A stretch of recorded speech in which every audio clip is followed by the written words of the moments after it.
Everyone will be starting in a moment.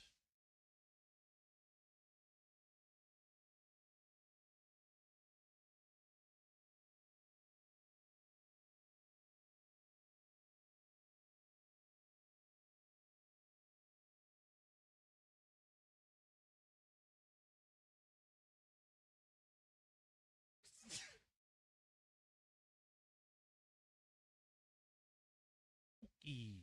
Connection seems good. Everything's being done. I close that. Everything seems to be okay. So, let us begin. Hello. Hi, everyone. Welcome to a stream. I don't know why I said it like that. But yes, welcome to a stream. Today, we are continuing something. Do you know what it is?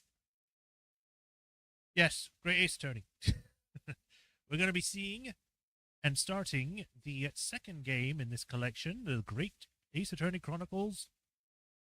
And it's going to be called, I believe the second game is called Resolve. I had to look it up. The first game is actually called Adventures. I thought the second game was called Adventures, but apparently not. But yes, we're starting this next game, which is called Resolve, but it's in the Chronicles collection, so I'll probably just call it Chronicles Part 2. But yeah, we finished off the first game last week, and we watched a few of the special episodes which happen in between different parts of the game. But today we are starting the second part and seeing what we can get up to.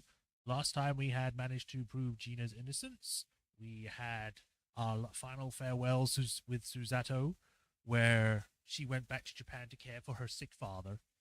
And now we are alone, without an aide to help us in court, other than, you know, a young girl of like 10 years old, if not younger.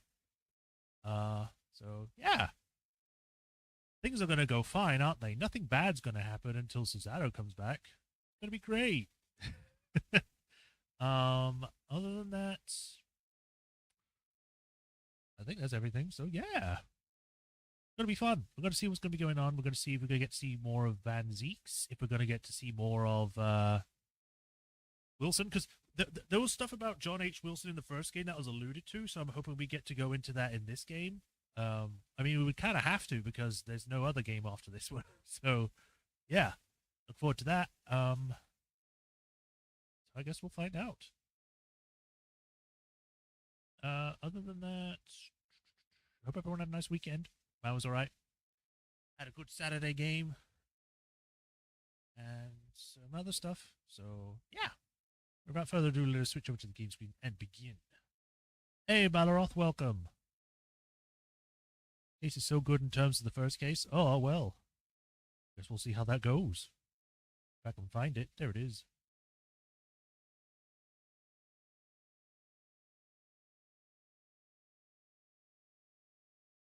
Become big screen. Thank you.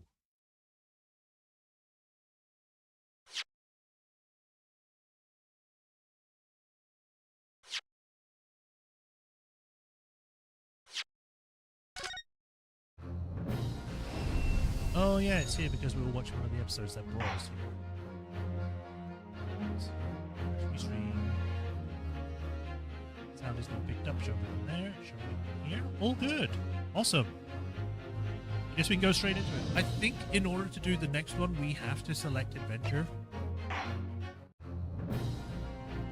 So, yes, this is right here. Adventures.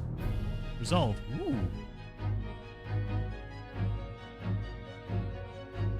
Getting that violin in. Okay. It's more dramatic. I guess makes sense. New game. Let us see what happens and if there's cutscenes.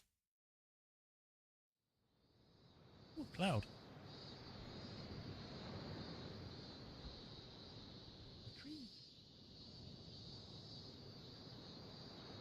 This ain't a cutscene, this is 3D. Did her father die?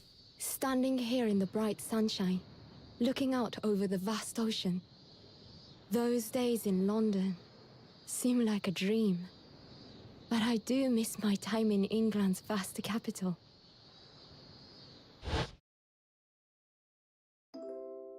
You know, he's flourished into a truly wonderful lawyer. I've no doubt that at this very moment, he's fighting some noble cause in court.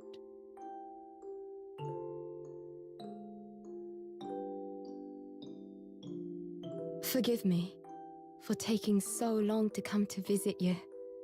My life has been such a whirlwind since I returned.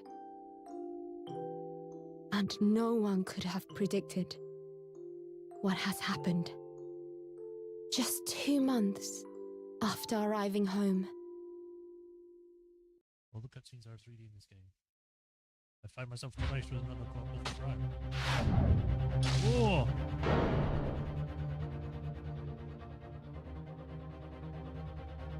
So I came here today to ask something of you. Tomorrow, I shall be standing in court. For the only time in my life. As a lawyer. Okay.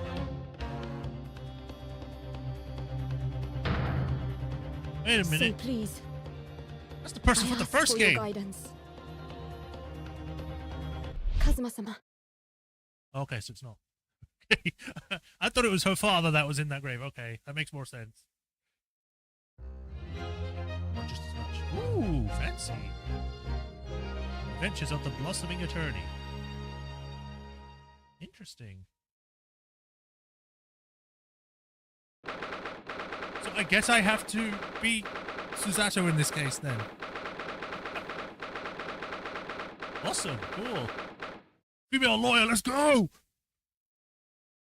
13th of August, 8:26 a.m. Supreme Court of Judicature, or Judicature.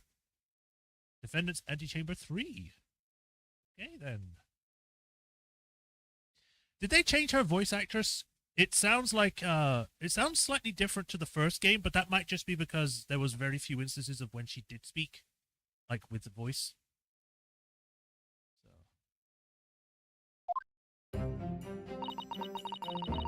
I have to do Sudato for the entire time. Here I am again after 9 months, the Supreme Court of Judicature of Japan. I feel so nervous, but I must steel my nerves and find a way to compose myself. It's the father. Ah, good, you're here. It doesn't do for a lawyer to be late.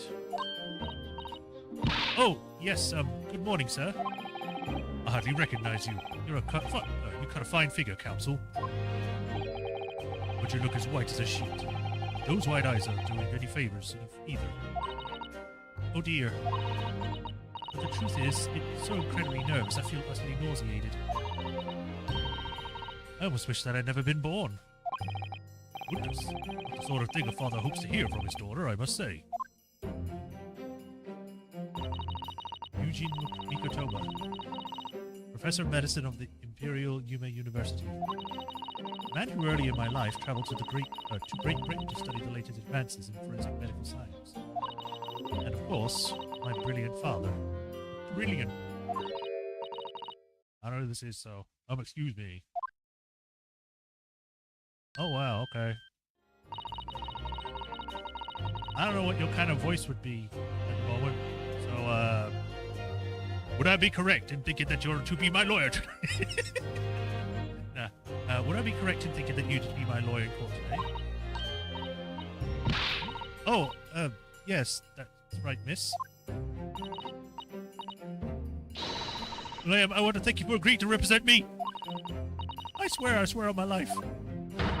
It's a complete fabrication, this whole thing.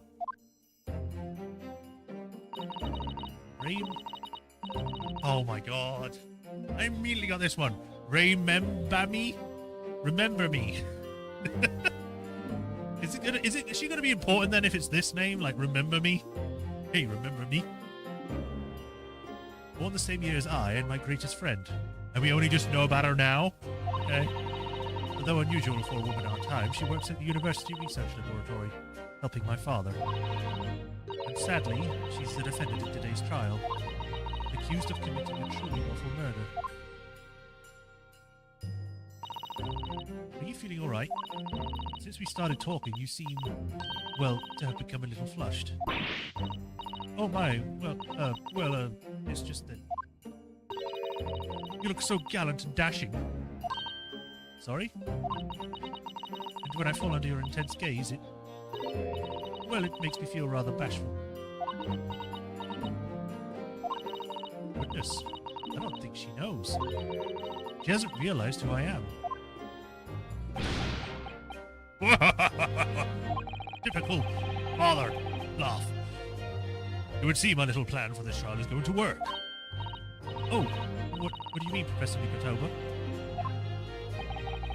If even your best friend can't see through your disguise, I think we can relax. Disguise? Yes, I've never tried dressing this way before, of course, so I wasn't sure how convincing it would be. But this does make me feel like a little relieved, since you say, Father. Father?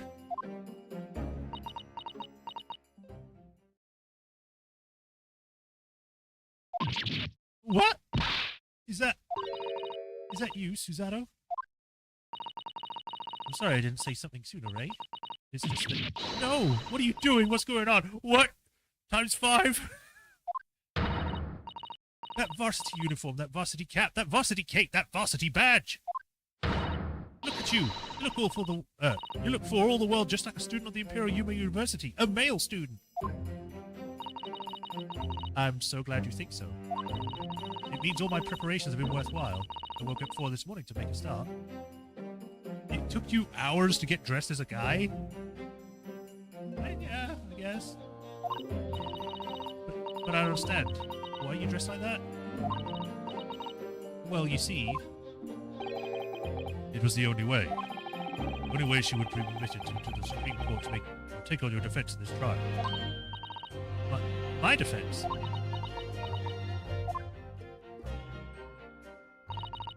Never before in my life have I felt so frustrated at being born into this body.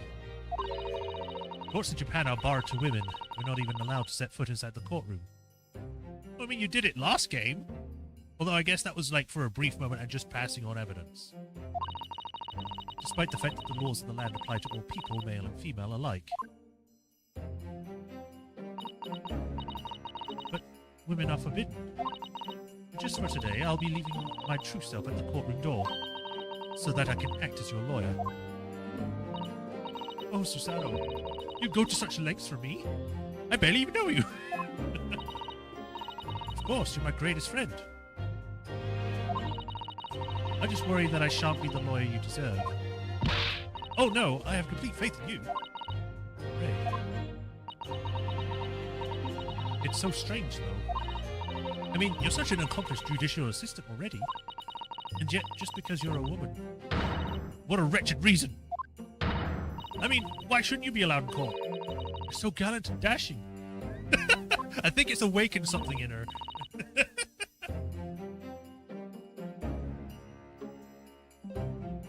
Ray, please don't look at me like that, with those flushed cheeks and doting eyes. Oh, I'm sorry, it's just... You really do look so dashing. Yes, you mentioned that once or twice.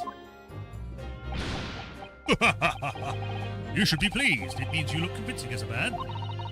I am pleased, I think. It certainly helped to bolster my confidence today. Ray, you're managing to put on a brave face in all this, but I can see through it. I've noticed how your shoulders are slumped, and how you're trembling ever so slightly. Susato, you do believe me, don't you? I didn't do it. I couldn't have. I mean, murder? Of course. But you have nothing to worry about. Your conscience is perfectly clean. Isn't that right? Yes. Yes, it is. Perfectly clean. I have absolutely no doubt in my mind about your innocence, which is why I'll stand by you until the little end of this trial. Whatever happens, I'll always be on your side. Because that's what it means to be a defense lawyer! It means so much to me, Susato. Defendant counsel! The court is about to begin. Proceed to the courtroom at once. You should go in at once, Ray. If you're late, the judge won't hesitate to pronounce you guilty. Oh. Stand aside! I wasn't ready for that scream. I don't think I've ever seen her run so fast. Well, Susanoo, you've certainly surprised your father. Going to such lengths to be admitted into the courtroom and with no prior experience of being a lawyer. And there was simply no other way. And that's all there is to it. But, Father, you haven't told her, have you? I mean, I'm right in assuming that Rain doesn't know how it came to this. Yes, quite right. I've kept that information from her. It would only worry her if she found out that no other lawyer would agree to take her case. I don't want to burden her with that. And is it true, the reason why every other lawyer is refusing to take the case? Is it really because of who the victim was? If it's the same woman from the first game, then it happened the first time. I wouldn't be surprised if it happened again. Although I thought she said she wasn't going to come back. Like, she immediately left Japan because of that case. We should be making a move now, too. As you know, law isn't my field, but I'll do what I can to support my student. Thank you, Father.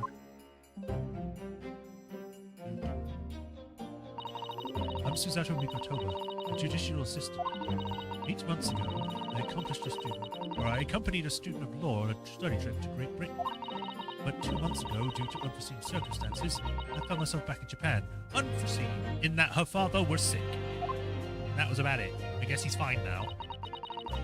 How many times have I wished that he were here, I wonder? Oh, I should get in the feels for this guy.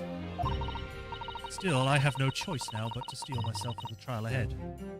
She did teach Ryunosuke how to become a lawyer, so she's plenty qualified. Yeah, definitely. And that was like a month at most.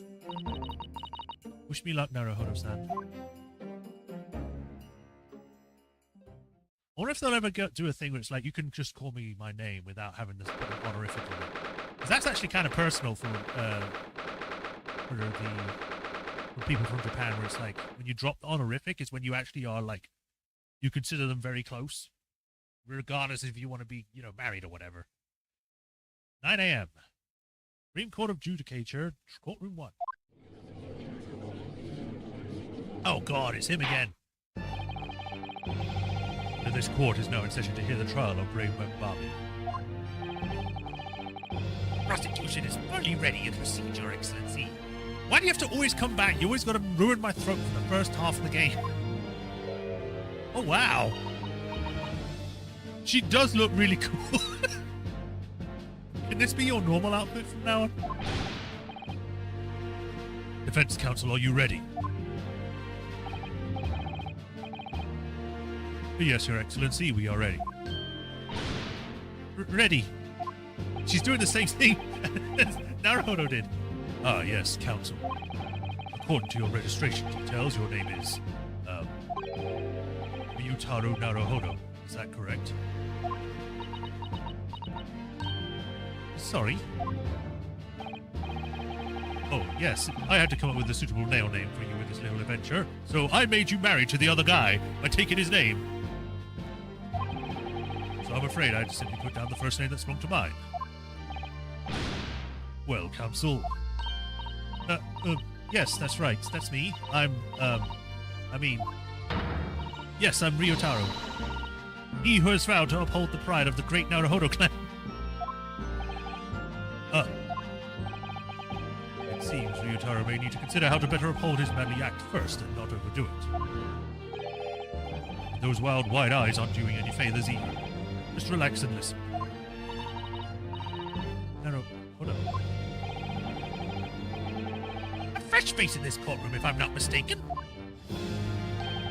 And the name Naruhodo. Would that perchance be... You may be thinking of Ryunosuke Naruhodo, currently in Britain as part of the study program. That is, his cousin. That's right. Ryotaro, who has been studying in the provinces, but was called to the capital for this trial. I assure you, in matters of law, his knowledge rivals that of any Tokyo's preeminent lawyers. Any of them. Tut, tut, tut! What a pitiful situation!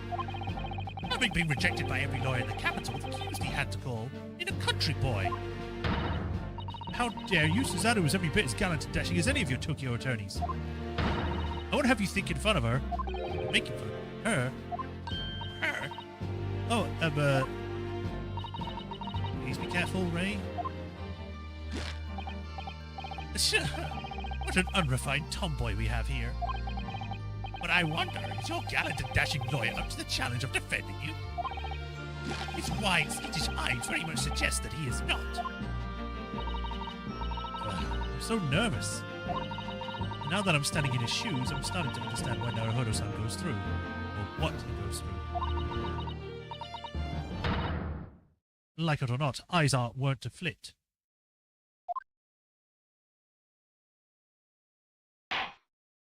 Doofenshmirtz sounding Yeah. The case to be heard on this day is a matter of great significance to our national interests. In fact, it would be reasonable to assume that the outcome of this trial may very well affect the very future of our empire. Just like the trial 9 months ago. And yet for proceedings of such importance, we have this. Unknown yokel by the dock. Dear me. Perhaps this would be an appropriate moment for me to assess the defense. To determine whether you are sufficiently competent to practice in this courtroom. 9 months ago, when a certain other Naruhodo stood where you are standing now, this same judge tested him as well. Even though he was just a student at the time, not even of law, he passed the test with flying colors. For a trained and experienced judicial assistant like you, this will be easy. So, counsel, do you consent to asking some simple questions? I took off the coat. Alright, it's time to prove myself. Now that she's taken off the coat, she looks very slight. And it's more obvious that it's Susanoo. With the cloak, it was like very good. She's doing the Naruhodo thing! Yes, Your Excellency, but please do make them simple. Very well. To start with, you will state the name of the victim. Phew, that is simple. I couldn't forget that if I tried.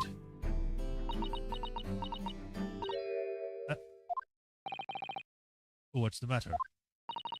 And now that I'm standing in his shoes, I'm starting to understand something else Naruhodo-san goes through. Like it or not, minds are wont to blank. It's not surprising, really. It's your first time in this position, and, guys, even a bright spot like you is bound to flicker and falter a little under the circumstances. Oh dear. This is a dismal failure. But don't fret. You only need to use the knowledge you've gained as a judicial assistant to overcome the problem. Of course. The court record.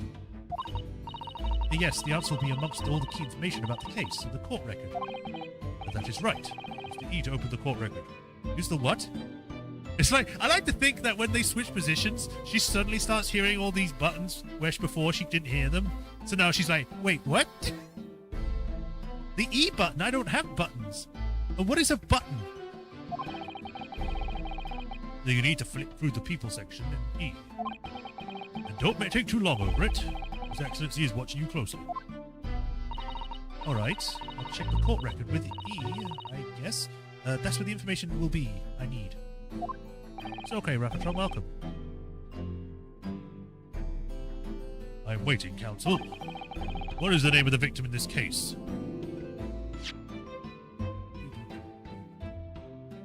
Let me just look at this stuff first. Giselle Brett, female British. Time of death, 11th of August, around 2 p.m. Ascertained to be the victim or the examination and witness statements. Single steep stab wound from behind, piercing a lung resulting in fatal hemorrhaging. Death would have occurred within minutes. Extreme meiosis, pupil constriction was observed in the victim in both eyes. Okay. Hey, Rapatron, did I get the achievement? I have gotten anything yet. We've just started. I have to answer wrong to get it? Okay. Medical school professor at the Imperial Yuma University is an authority in forensic medicine in charge of university laboratories. He also happens to be my father. My best friend who works as an assistant to my father in his laboratory in the Imperial Yuma University. She's the defendant in this case. The victim of this case was a former British exchange student. 9 months ago, she was found guilty of the murder of visiting Professor Dr. John Wilson. Taketsushi Ochi. The lead prosecutor in this case appears to be struggling to accept the changes afoot as a result of these turbulent new times in Japan, the Meiji area. Oops. okay, I guess I'll present this guy then.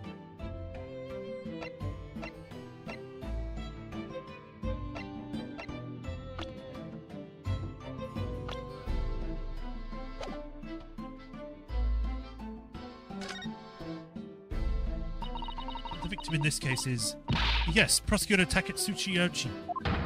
What? Why the stupid triumph code of yes? Are you threatening to kill me? He seems angry. And you're surprised? Did you consult the court record? You must look through it carefully. Oh, yes, I did, of course. I looked at everyone on file. And I chose the person who features appeared to be the most deathly. I must say, the most unusual methodology of yours leaves me most speechless. It occurs to me that the renewed certainty that reading the information carefully is vitally important. I strongly recommend it. Oh dear, I simply can't ignore that imploring look. Your Excellency, please allow me to amend my answer. Very well, I will excuse this incorrect response given your wide-eyed state of panic. What is the name of the victim in this case? Eugene Mikotoba. The victim in this case is none other than Professor Eugene Mokotoba. What? Well, to be written off by one's own child.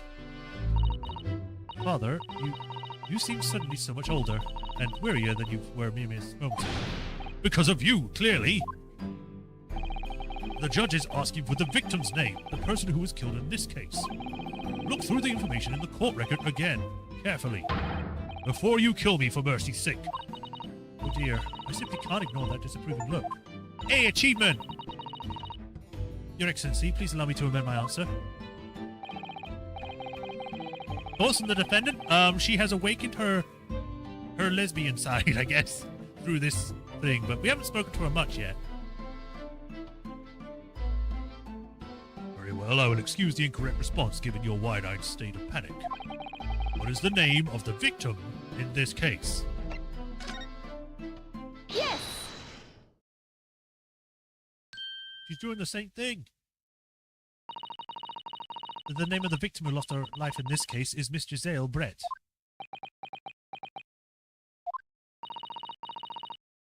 Giselle Brett. A name that will never be forgotten in the courtrooms of this country, I'm sure. Correct. After being a member of the Empire's judiciary, you will be well aware of the significance of that name. So let me pose another simple question. As you know, Miss Brett was a visiting student in the Empire of Great Britain. Why then is her name indelibly associated with our own Empire's judicial's history? Obviously, you won't have forgotten that case from 9 months ago. But if it's proving hard to recall the final points, everything you need is included in the court record. Obviously, I still remember. And that was the start of everything. Giselle Brett. Behind the woman's student persona was the face of the victim, Queen Victoria, a killer. I don't get achievement for any of these ones, right? I could just play it normally now.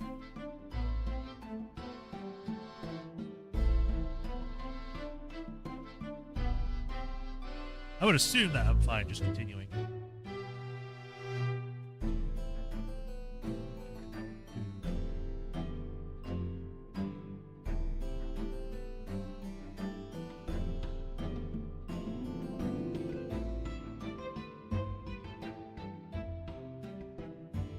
Turns out it actually was Queen Victoria the whole time. I'd play normal cool. A killer! Yes! 9 months ago, a visiting professor of medicine at the Imperial Yuma University was killed. And the culprit was Giselle Brett. Yes, she was a killer. At the time, our country had just signed a new treaty with the Empire of Great Britain. It was in the midst of this delicate diplomatic situation the incident occurred. The Englishman, Dr. John H. Wilson, was shot dead. I believe he was an associate of yours, Professor Mikotoba. Wait, who's saying that? Oh, okay, I guess that was the judge. Whoops. Yes, I was indebted to the man. He's been my mentor when I went to London to study forensic medicine. Indeed, it was I who invited him here to Japan as a professor at the university. Naturally, the murder of an Englishman in our soil was a matter the government wished to resolve rapidly. Indeed it was, which is why a secret trial was conducted here at the Supreme Court. A student of the Imperial Yuma University was arrested on suspicion of murder. A second-year English language student by the name of Ryunosuke Naruhodo. With the help of his best friend, a student lawyer, the accused conducted his own defense and exposed the despicable crime committed by Miss Giselle Brett.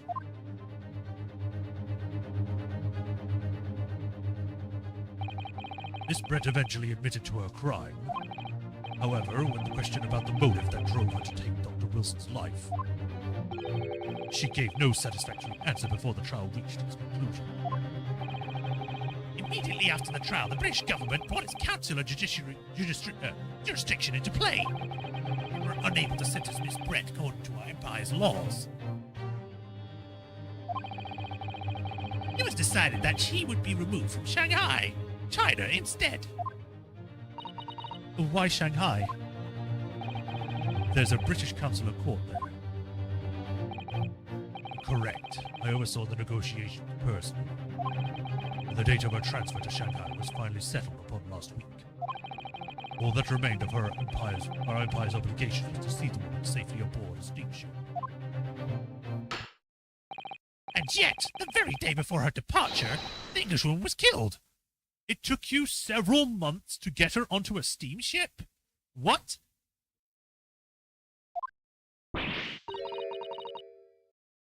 Only the day before? Oh, they updated the sounds. Although then again, we only were in this court once. This might be what it usually sounds like. That'll do. I'm satisfied that the counsel for the defense is sufficiently capable of representing the defendant. Oh. Thank you, Your Excellency. Over the first hurdle. Now, a summary incident, if you please. Professor Aochi. As is your wish, Your Excellency.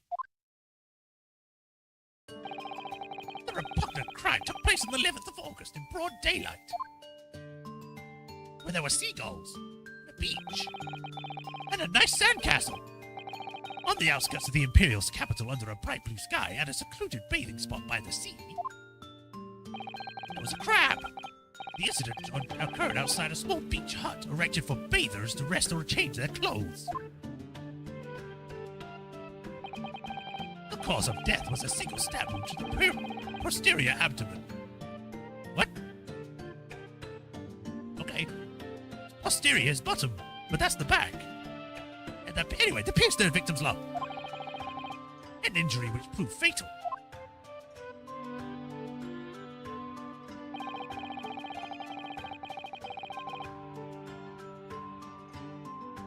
There were two persons alone together in the beach hut at the time of the victim's death. Miss Brett and her bathing attire, and the accused, Raymond Bumpy. That woman over there.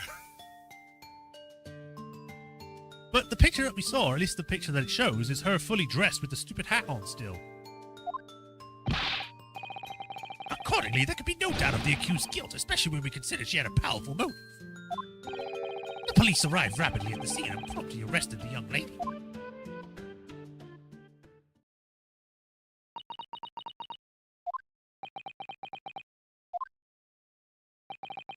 Well, that extraordinary description of events leaves me somewhat lost for words, I must say. That's certainly true. The prosecution's summary was full of words that raise an awful lot of questions. As a lawyer, I really ought to pick up the prosecution's counsel on what he said about powerful motive.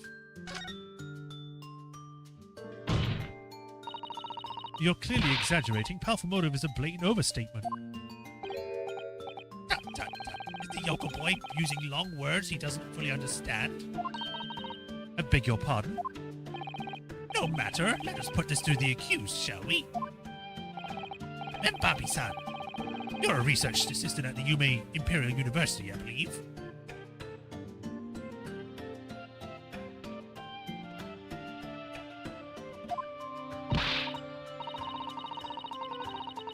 Yes, I am. I'm working with the Professor Mikotoba in his laboratory at the moment. I can confirm that. The defendant is an excellent assistant with a strong sense of responsibility. Fascinating to hear. However, another question. Prior to your work with Professor Mikotoba, whose research were you assisting then? Oh, well, I was studying under Dr. John H. Wilson. Dr. Wilson? The visiting English professor who was murdered by Miss Brett 9 months ago? Question mark. The accused had a deep-seated respect for her former mentor, Dr. Wilson. Is that not true? Yeah, Dr. Wilson was a wonderful man.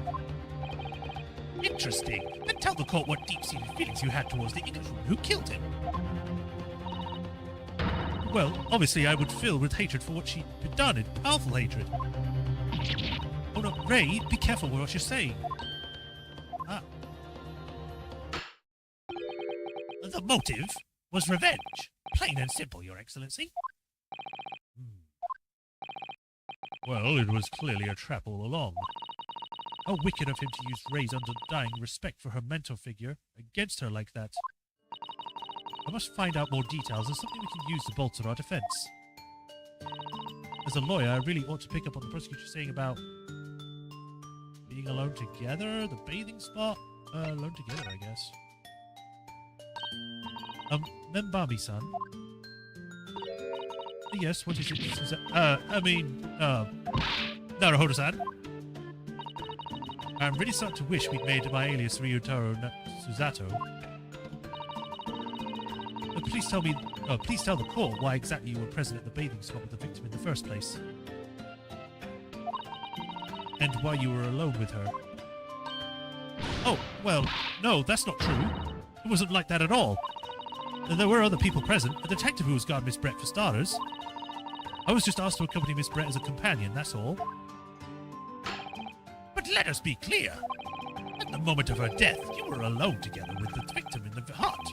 You and no one else. The truth is, there is only one reason why this young woman accompanied Miss Brett on her bathing sojourn. It was the accused's last chance to take the victim's life. No. Because, as we know, the following day would see Miss Brett extradited to the British authorities in Shanghai. Which no one else knew about until only us did, so how would she know? Oh, wait, out of the prosecution, never mind.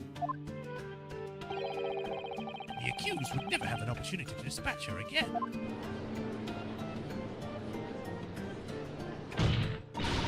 You kindly refrain from conjecture, counsel. The prosecution counsel seems to enjoy using provocative tricks like that. But for now, at least, we need to assemble more facts. Try not to let him goad you. Oh dear, this really is terrifying. But Father's right. We need more information. As a lawyer, I really ought to pick up the prosecution counsel on what he said about the bathing spot, I guess. If I may, Prosecutor Ouchie. What do you want? A fresh-faced young local student? I wonder, could you explain, please? You mentioned a bathing spot. Oh, my apologies. Clearly my modernity has confused the poor country bumpkin's simple mind. Bathing spots are the latest trend in health practices from the West. We are told that bathing in the waters of the ocean is curative, therapeutic, and excellent for the skins. No, that's not what I meant. Oh, I said it like that. That meant. I was referring to the fact that Miss Brett had, to all intents and purposes, been found guilty of murder. Why would a known criminal have been relaxing by the sea?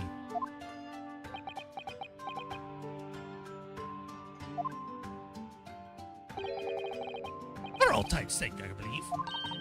Sorry? Miss Brett was to depart from Shanghai the following day.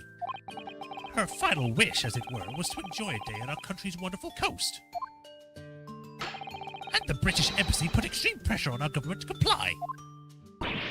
But on what grounds would we agree to such a request? Because, as usual, our government is unable to stand up to foreign powers. In matters of diplomacy... What? Diplomacy? It seems we don't even have the courage to decline the whims of a known criminal. Don't look at me, Professor. It was the government who granted position, not I. In any case, it was decided that with a dedicated detective on duty, nothing could go wrong. But, in fact, the murder took place. I said don't look at me. It was the young student girl who did it, not I. And no one has proved that yet. I wouldn't provoke the man if you don't need to. I believe we have a clear picture of the incident now. Despite her guilt, her determined 9 months ago, Miss Brett managed to avoid incarceration, instead continuing her research at a university. Obviously, over that period, she and Ray would have encountered each other on a number of occasions. Seeing the murder of the inventor for whom she had such great respect enjoying such an undeserved liberty... Yes, even if it was only temporarily until Miss Brett's extradition to Shanghai, you can hardly blame Ray for her feelings of anger and resentment. Poor Ray. So, Your Excellency, if you'd be so kind as to peruse the exhibit. A photographic print that shows the scene of the crime immediately following the grim incident. Using the outdated technology, black and white. Yes, thank you, Counsel. A tragic image. Shoes. She's got a full frickin' dress gown on her coat rack.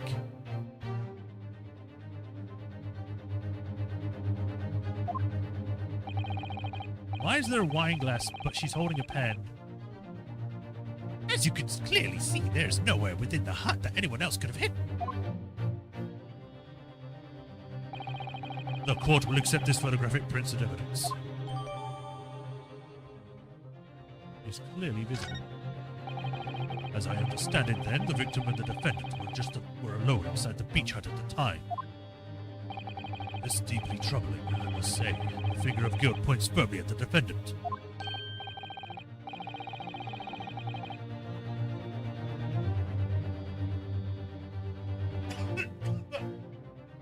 Sorry about that. I tried to, I was taking a sip and I breathed some in. Sorry about that. Well, Your Excellency, naturally the prosecution has much more to its case. We intend to prove the accused appalling actions beyond all possible contention. To that end, I can confirm that we have multiple witnesses to the crime and damning evidence. Witnesses? But who? One whom I might add is a highly respected police detective who was probably in the previous game. I assure you, the testimony of these witnesses will leave the room with no doubt.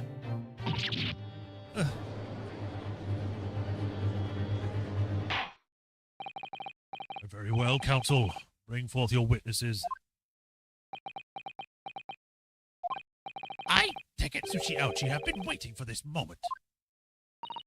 Sorry? Oh, yes. I haven't forgotten. That trial 9 months ago, here it was in this very courtroom. When that irreverent little student boy utterly humiliated me. And I had shorter hair. Ryunosuke Haruhodo! I think it's because it's his flashback. You probably make him sound different. Is that... What? Yes? This is an insult to the Ouchi family name. Will never be forgotten. Oh, you've become conceited with age, Counsel. But the old have to stand aside and make way for the new. Oh, it's the way of the world. May you never forget that.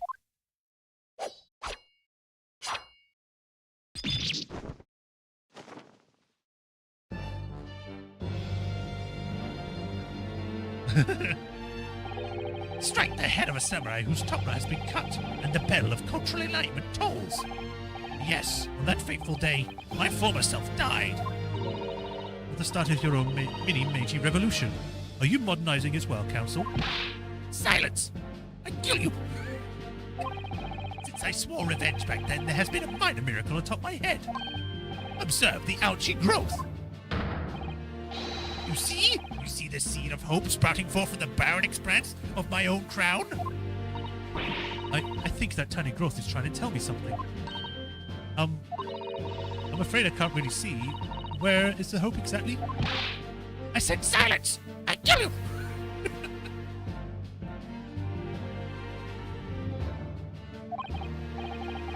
Today I face another yokel student from the Naruhodo clan. Well, I will vanquish you!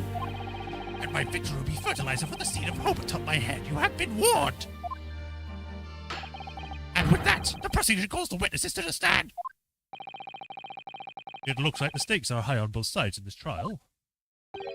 But the prosecution and defense have each much to lose. A haircut is hardly comparable to Ray's life.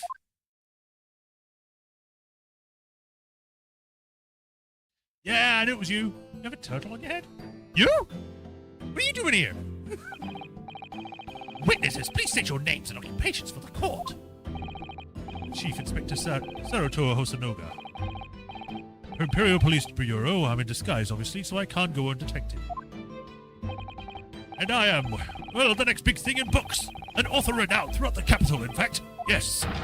Soon to be sold out, the satirical I Am a Cat, and sensational success by Suzeki Natsumi. Who the hell's this guy? Oh my goodness. A struggling student from the provinces, please. You need be in awe of me. I needn't. It's only natural that you'd feel nervous in my presence. But all of you, please, relax. Call me Soseki, even.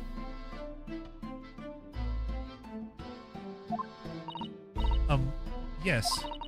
What on earth is Soseki-san doing here? Tread carefully, Susato. That author fellow knows you from your time in London, doesn't he? If he exposes you for who you really are, this will be all over before it begins. Yes, of course, I know. I presume Soseki-san would have forgotten about me. I should certainly never forget about him. Although he does seem to have changed somewhat in the 6 months or so that it's been since I last saw him. Well, he does seem to be a bit more, not full of himself, but a lot more, confident. Before he was like, everything's gonna go wrong! And as for Inspector Hosanaga, that amazing outfit is hard to believe. Especially considering he's still carrying that freaking waiter towel. Do I have something on my face? Well, your glasses for one, although they don't really seem to be helping you see. Thank goodness he hasn't recognized me either. I suppose it's this disguise, is it? I thought that appearing here in the clothes I was wearing at the time would make for a more faithful testimony. Yeah, that's how it works, sure. It is my guiding principle to carry out all of the testimonies flawlessly. Well, I can appreciate why my Imperial Bureau detective might have prepared it. But what business does a writer such as yourself have being at the scenes, Susan-san? Well, you see, I had been asked that day to give a lecture. On the morning of the incident in the Imperial Yume University's Grand Lecture Hall, no less. At Yume University? After the lecture, I had very pleasant conversations with the researcher from the medical science department. The professor over there, in fact. With Professor Mikotoba? Yes, that's right. It was arranged by one of the newspapers. They wanted some story or other about two former students who study in Great Britain. Damn hiccups. Of course, being a renowned author, the press never leave me alone.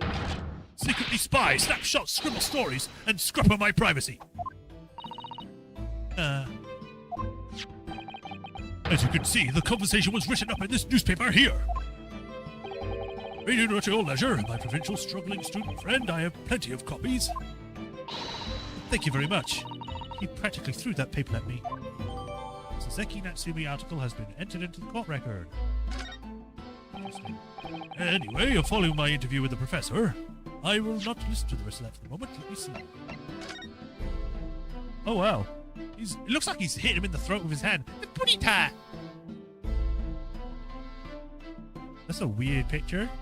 Is that with on a bike with a weird thing on it? Why is it like partially broken here? This is actually a picture frame of a pic. It's a picture of a picture, I guess. Anyway, following my interview with the professor, the lady in question appeared and made a very unexpected announcement. I should like to go with everyone to see your country's coast. Those were her words. As I explained before, Miss Brett was never taken into custody. She continued to work in my laboratory under strict surveillance, of course. At which utterance, the university immediately contacted the government to seek guidance. And the response was, permit Miss Brett to go as long as detective accompanies her. And that detective, I am at liberty to divulge, was me, Chief Inspector Satoru Hosanada.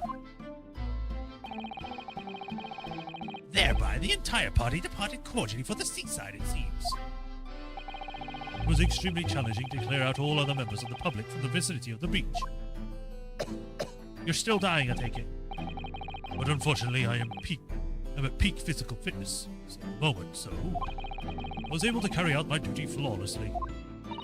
Oh my, Inspector, well, you do have something on your face now. Ah, how unsightly. I do apologize. Does that mean that you went back to the beach too, Father? No. Unfortunately, I had work to finish. But unfortunately, of course, it meant that as my assistant, Ray was invited to take my place. Of course, being a renowned author, I did like to decline the invitation. But if only I had, I'd never seen that awful sight.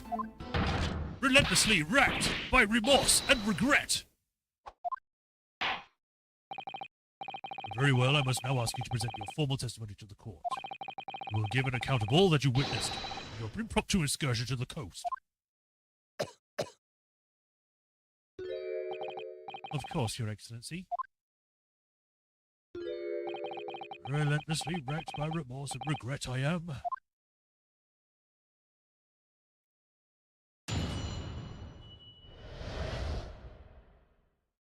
The witness scene.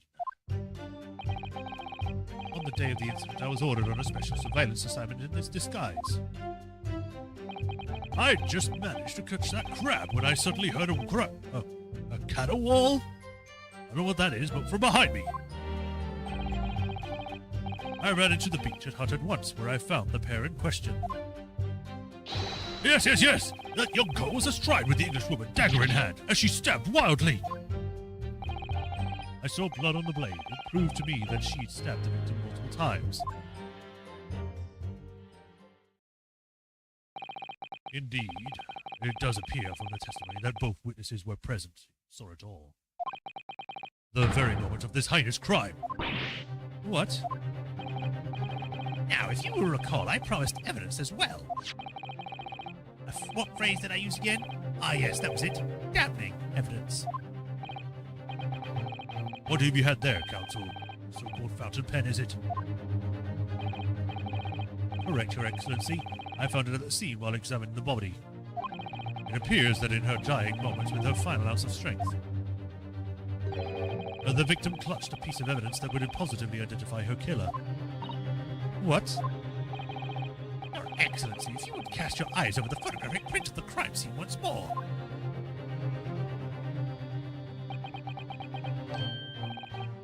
Goodness me. Yes, the victim is clearly grasping something quite deliberately in her hand. That's right, the fountain pen. If you would kindly examine the pen, Your Excellency.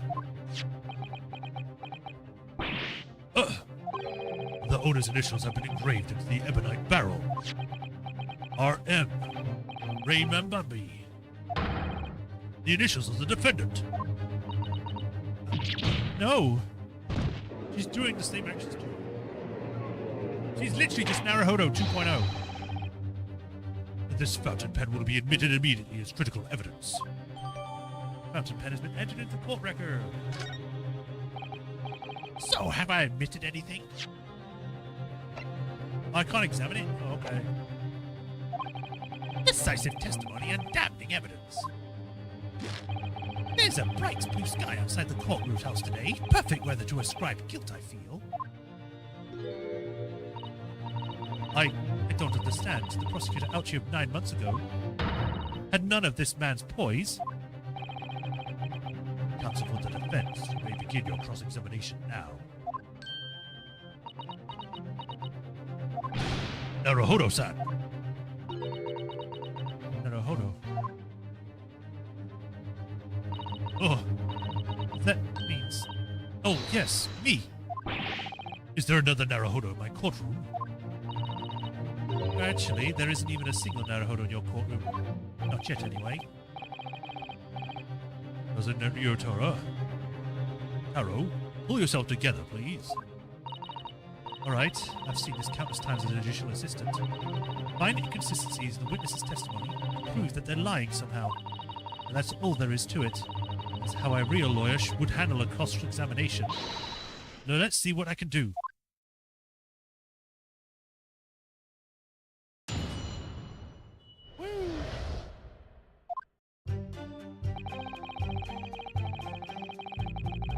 Hold it! Oh, hold it! In that jaunty disguise? Correct. Oh, wait, no. I mean, it wasn't the first time I'd worn this swimsuit. For a dip in the ocean, I tried it. It's tried and tested. Do what must be done to keep the Englishwoman under surveillance. Those were my orders that day. And this tried and tested outfit was the answer? Being able to blend flawlessly into a crowd is an important part of a detective's job. Turtle. I submerged myself in the salty water, leaving only Mr. Turtle floating inconspicuously on the surface. Mr. Turtle loves the water. But there was no need for you to blend into the background of this assignment, really, was there? If you made that... If that made you light arriving on the scene, I think perhaps you had your priorities wrong.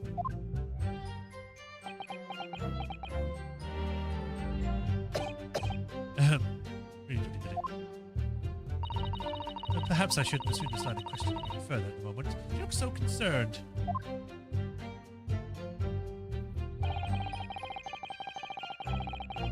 Hold it! Hold it! Are you describing the victim's scream, presumably, Mr. Zaki-san? In more literary terms, you might say it was a scream that could have pierced the heavens. Like a drill. Yeah! Or something of the like. Of course, that's just a metaphor. We renowned authors are wont to describing things so.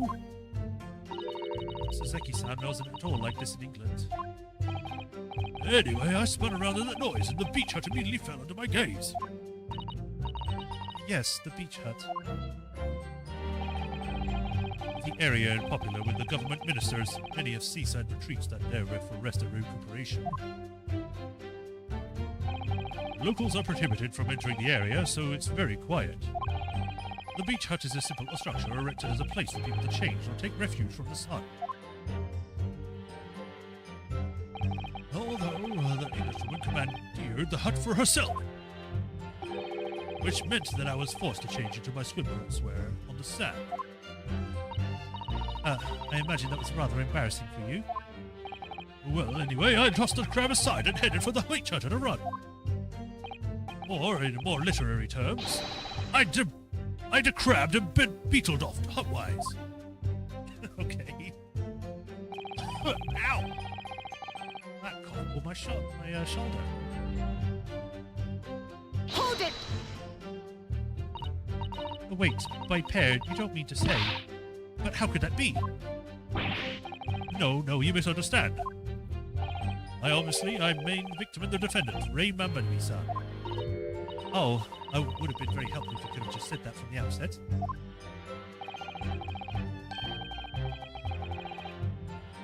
If you jump to conclusions, you'll have to expect to fall flat on your face sometimes. Dear me, pinning your hopes on such outside chances? Foolish, very foolish. It really is an outside chance. I just wish I'd realized that before I said something silly.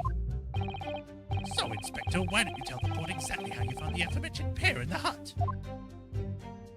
Well, it was a sorry sight, a really grisly scene. I parted the no run curtain sign, or hanging in the doorway, and stepped inside, only to see the defendant leaning menacingly over the lifeless body of the victim sprawled on the sand. That poor turtle. My glasses very nearly cracked at the ominous sight that met my eyes. How thoroughly appalling. He doesn't appear to be lying here. Well, Sasaki-san, can you confirm what the Inspector Hosanaga is saying, I wonder? You'd like a literary man's opinion?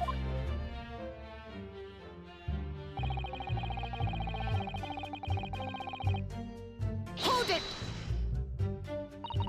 Stabbed wildly? You actually saw her do it? Oh, indeed. Terrible spectacle. The Terrapin Inspector, the bloody torrent, the author's torment. Eek! Every sight and sound is still carved into my melancholic memory. That was my impression, at least as a future literary sensation. Counsel, what on earth is that shrill, effeminate scream? Oh, no, no, what are you insinuating? I'm as manly a Japanese man as you. I wonder if I might interject here, Suzaki-san. Something you said is troubling me. That was my impression. Were your words just now, I believe? So, do you mean to say you are not confident that you really did see what you described? He's taking his twitchy behaviors again. No, I mean, yes. I know what I saw. My ears didn't deceive me when I heard that scream, hence my eyes didn't deceive me either. I could describe everything I saw vividly. I could publish it all in tomorrow's newspaper serial.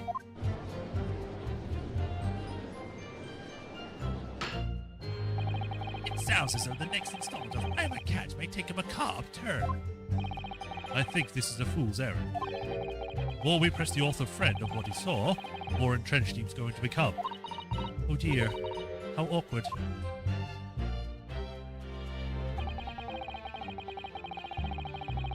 Multiple times. Well, she hadn't. It was a single stab wound, wasn't it? Only a single wound. Objection! Oh, I like her objection. Really. With that accusatory cry that was welled up from deep within inside me, I think I finally understand. Every time Kazuma-sama and Naruhodo-san have stood here at this bench, the stakes have been very, very high indeed. What's the meaning of this menacing pose, Counsel? I'd like the witness to clarify something for me. Who? What? Where? When? How? Not you, Suzaki-san. The query is directed at Inspector Hosanaga. At me? I like this song. In your statement just now, you said the victim was stabbed multiple times. Yes, that's right. As I said when I entered the hut, the defendant was already standing over the victim, bloody knife in hand, like a murderous demon. And yet, that cannot be. What? Get to the point, please, Counsel. In the post-mortem report, it clearly states that the victim was stabbed one time only.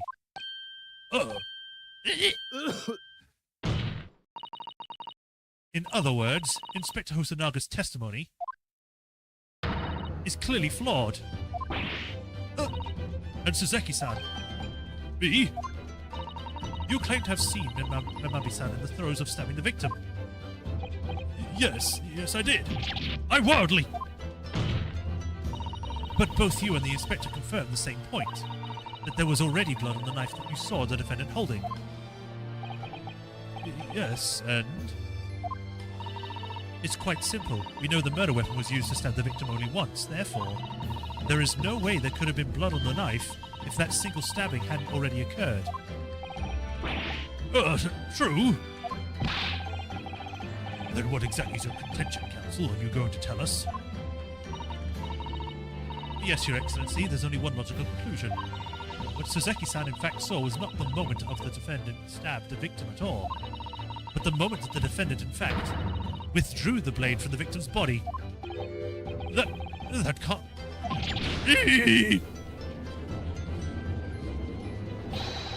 Excellent work, Susato.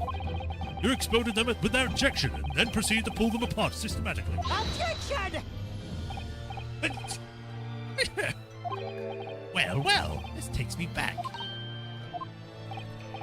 Yes, I seem to remember your cousin staged a scene much like this in a trial 9 months ago.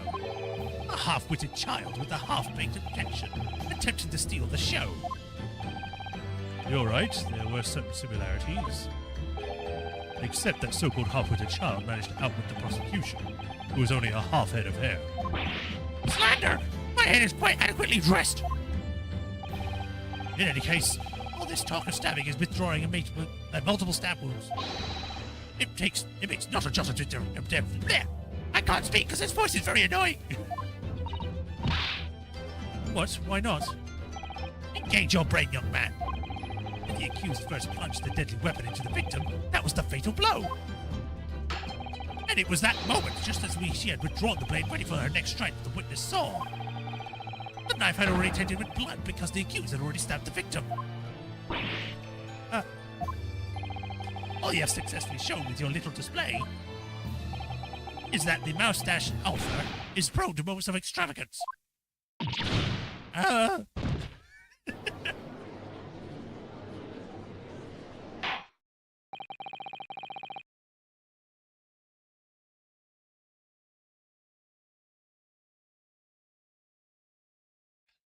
about that. I had to move my chair. You know, it's annoying. It's because this chair will sometimes just go down without me doing anything. I really wish there was just a computer chair I could get that just didn't have the up and down system. You could lean back and still rotate and go on wheels and stuff, but not up and down. I don't care about that. I am in agreement with the prosecution. If the defendant had been wielding the blade at all, that is sufficient grounds for her action to be viewed with suspicion. But if she was just withdrawing the blade, then we are back to where we started. Sorry? Consider this, young yokel boy. If the student girl is innocent as you claim, then why would she have pulled the blade from the victim, and with a demon's cold-blooded composure, too? The prosecution demands an explanation, and it better be good. Why did Ray pull out the knife? Oh, yes. Going for the jugular. What does Father mean by that? Let the court hear your answer then, counsel. The truth is, I don't really know. But I have to come up with a plausible reason here, or we don't have a case. The reason why the defendant pulled the knife blade out of the victim's body was surely so she could hide the knife, save her life, stab again. Hide the knife.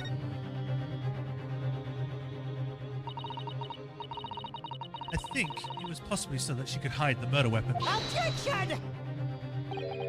And yet the murder weapon was left there, thrust into the stand of the scene. Having pulled the knife from the victim, she couldn't find a place to hide it, so that was her only option, perhaps. I think, counsel, as you were ill-advised with your answer initially, but that you were further ill-advised to pursue it. You're the one that's telling me to prove something that I don't want to prove. Oh dear, I'm terribly sorry. This job is not to be taken lightly. It's just so much pressure. Just because you're under pressure doesn't mean you can say the first thing that comes into your head. I'd like to revise my answer, Your Excellency. The reason why the defendant pulled the knife blade out, save a life. According to the post-mortem report, the victim's death was not instant. That's correct, though I should have thought it had remained, not just for a short while, sustaining the injury. Indeed, giving her the time to take hold of this piece of evidence that clearly indicates her killer. The point is, being a medical research assistant, Mbambi-san was compelled to act when faced with the wounded victim. Instinctively, she pulled the blade out in an attempt to save Miss Brett's life, which probably doomed her because you're supposed to leave that kind of stuff in.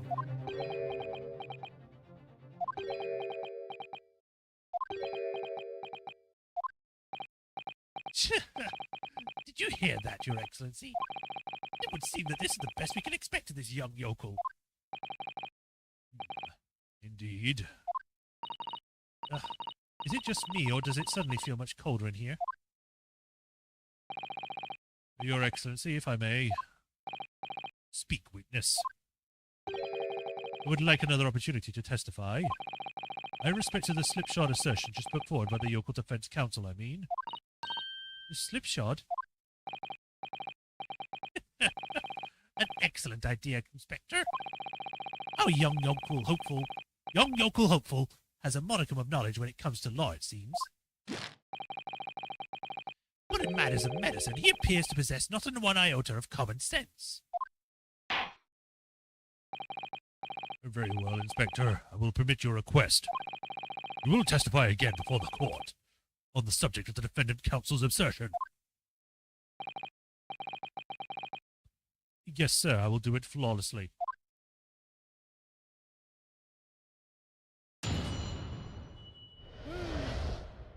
Forensic medicine primer. Pulling a blade from a stab wound without thinking could cause heavy bleeding. The basic knowledge that any medical research assistant with an ounce of sense ought to know. In other words, there's no good reason why the defendant would have tried to pull the blade from the victim. Let's not forget that the young student did have a motive for killing the victim. The man the victim murdered 9 months ago, Dr. Wilson, was the defendant's highly respected mentor. Is what you just said true, Inspector? Could pulling a knife from a wound really cause the wound to bleed heavily? Yes. Think of the weapon itself as a stopper in the wound that prevents excessive blood loss. Until a doctor is ready to provide proper treatment, that stopper should never be removed.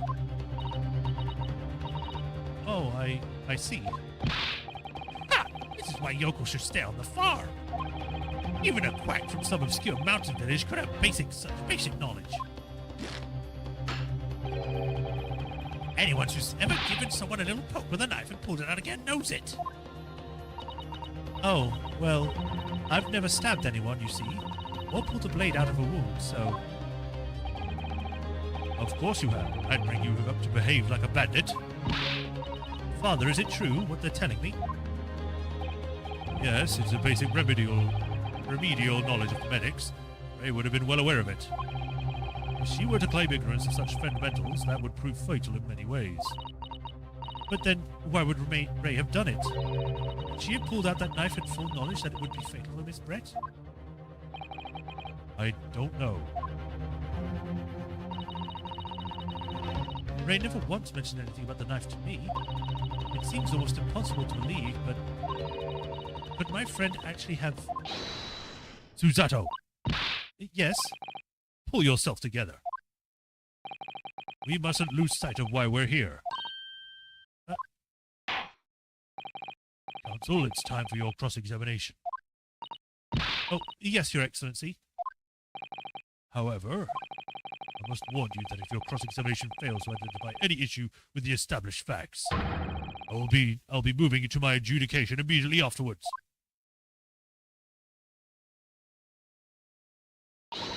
I understand. Believing in your clients and fighting for their cause until the bitter end. I knew it would be hard, but I had no choice. I had no idea it would be this hard. Okie dokie.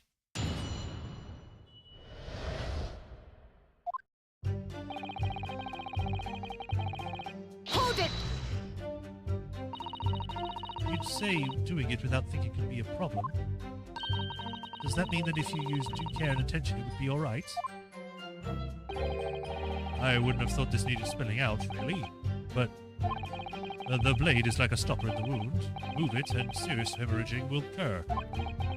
In other words, a medic would need to be present before any attempt was made to withdraw the blade. Doing it without thinking would be madness. Or Sparta. You just can't do it. Oh, well, thank you for such a thorough explanation. You see, Counsel, when you act without thinking, the result is a bloodbath. Back to the witness testimony, please.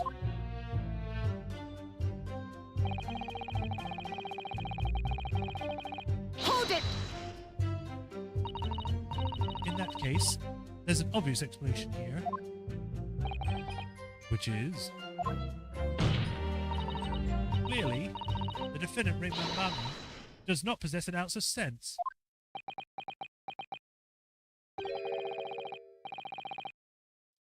What do you think about that, Mr. Professor Migotoba? I'm not sure what you should be labeling your best friend as lacking in common sense. Well, I thought it would be better than labeling her as a murderer. I don't know, young people today. If that's friendship, I don't understand it. Careful, Counsel. A lack of common sense can be a very dangerous thing. I will hit you with this hammer. Oh dear, that recoiled on me rather badly. That's life, I'm afraid, a lesson everyone must learn. Hopefully we can see now that it's basic, non-medical knowledge. Being involved in medical research, Mimambi-san would certainly have been made aware of it.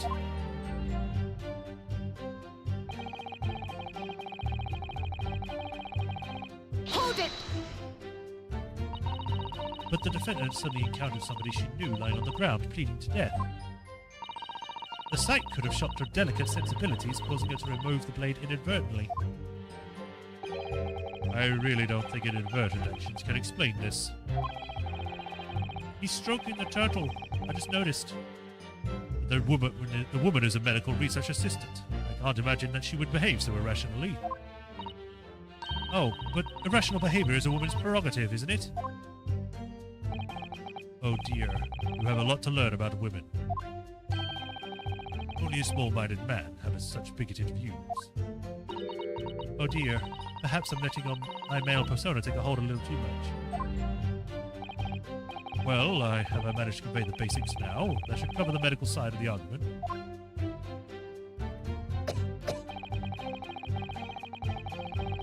Hold it! Hold it! The way that she says hold it is very... She pronounces the D quite hard, so it sounds like it's going hold it. Whatever the motive, it isn't in Mimosami's nature to do something so awful. But she had both motive and opportunity. That's very hard to argue against. She hated the guy, and she had the chance to do it, therefore she must have done it. It's like, but I didn't. It doesn't matter. You had the chance to, so you did. No, I didn't. I don't care. But you don't know the defendant. Objection! And you, Counsel, do not appear to know the law. Yes, evidence is the only way to convince the court of your argument, not feelings. With this fledgling to defend her, I would almost say I pity the accused.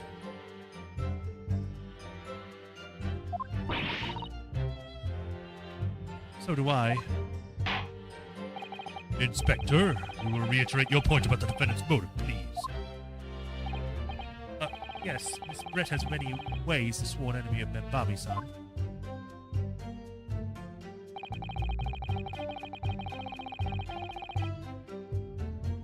Hold it! Well, yes, that's true. Miss Dr. Wilson recognized Mimambi-san's talent and offered her the position of assistant despite her being a woman. She was extremely grateful to him. Yes, the Englishman appears to have been a very broad-minded individual. Dr. Wilson had no time for outdated traditions. He met with opposition, of course, but he believed firmly in Mimambi-san's abilities. And clearly the defendant was in the man's debt, which only serves to prove my point. This is hopeless. I can't find a single crack in the testimony anywhere. If Frey knew that withdrawing the knife from the wound would threaten Miss Brett's life further, I just can't think of any way to explain why she did it. Susato, it's at times like these when it's especially important to remember the fundamentals. The fundamentals? Evidence is what counts in the courtroom, isn't it? Of course, but I've been through the court record dozens of times already. I think perhaps you're forgetting something, though. You needn't take the evidence at face value. You can and must examine it in greater detail, too. I realize this is your first time playing the role of lawyer in the courtroom. But if you need reminding of the rudiments, you only need to ask. I'll do my very best to help. Examine the evidence in the court record? It's an idea, certainly. What should I do? I know what to do. Come to think of it, Kazuma-sama and Naruhodo-san were always turning evidence over and over in their hands. Yes, I need to examine things in greater detail with space. Ah, by the look in your eye, I see it's coming back to you. We'll go through the court record again and have a thorough look at everything. You may just find a clue. So now I can examine things? Yes, I'll do it straight away. She's the only one with an accent. It sounds like it, yeah. Turtles have like little scritches. Yes, they do. I pity the fool. Whenever I do an objection, it sounds like Dirk. Alright, let's examine things.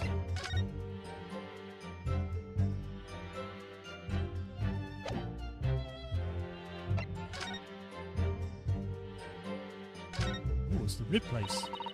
Rockus England returnees tell all. Is this the interview you and Sasaki-san?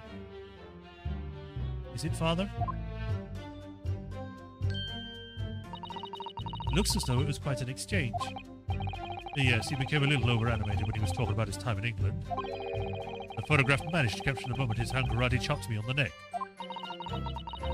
I do hope you weren't hurt. It was the reason why she came back, because he hit him so hard, he became sick. This is the newspaper from Sasaki-san. And there seems to be an important article on the back page as well. Exclusive. Deadly poison stolen from Yume Medical Research Laboratory. From Yume's Medical Research. Father, isn't that your lab? What the? Let me see that. The poison's been stolen?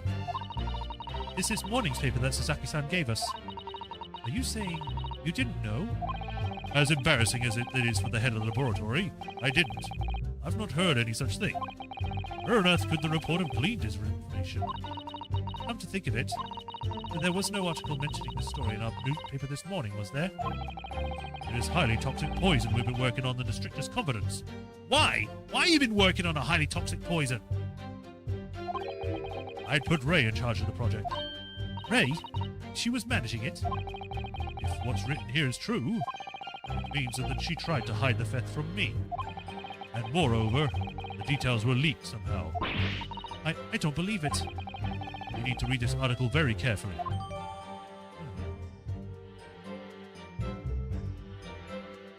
Article about the poison that was stolen from a laboratory at Yume University. Even my father, who's responsible for the lab, knew nothing of the incident.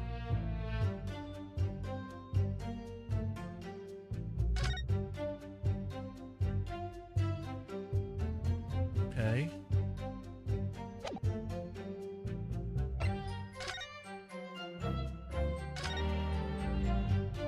Open it. If we take off the pen's lid...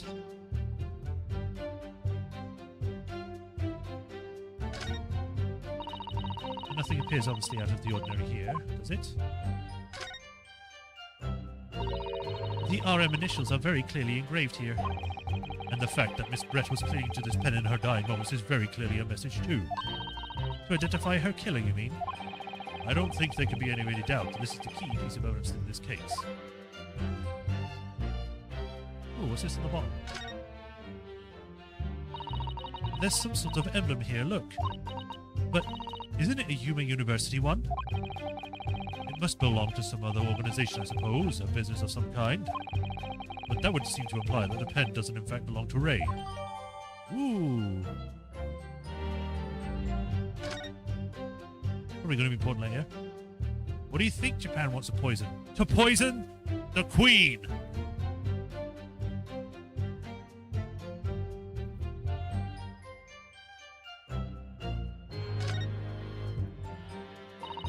Now let's unscrew the barrel, shall we? Oh! This must be the little reservoir that holds the ink. That is not what that reservoir should look like. Yes, you fill it by drawing ink from the bottle up through the nib. I think this is where they stored the poison. Wow! 1800s had advanced tech, I guess.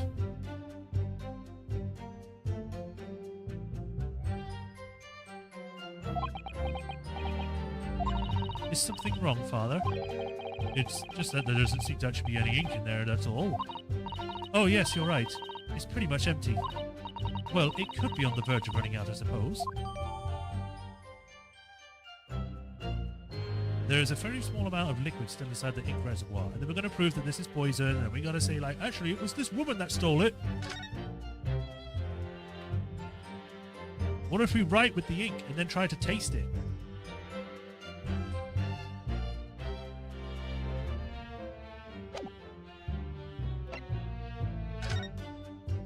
Following a lecture at Yuma University at Suzaki-san Natsumi on 11th of August, it came to light that a very disturbing incident took place. A deadly poison being secretly developed at the university's forensic science laboratory was stolen. Even the smallest amount entering the body via through the mouth or via a wound from a poison-laced blade would prove fatal in minutes. Current methods cannot detect the newly developed chemical. The university would have been consulted. If I remember correctly, wasn't there a poison in the first case as well, the first game? The woman used it on John H. Wilson because he couldn't move. He's like, you know, his whole body started paralyzing, even his lungs, which killed him. Is it the same one? Fatal in minutes. Current methods cannot detect the newly developed chemical. The university would have to be consulted. Onset symptoms occur in minutes, starting with impaired breathing and ending with an acute contraction of the pupils prior to death. Such symptoms would be suggestive of this toxin. It's apparently an entirely new synthesis of alkaloids and rumored to be commissioned by the military. Pure air, that was it, yeah.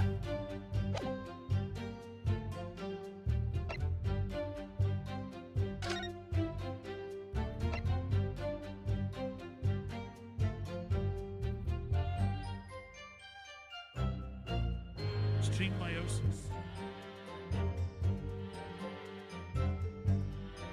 I am starting to wonder, was she stabbed because that is possibly a way of saving a person if they've been poisoned? You bleed out the toxin.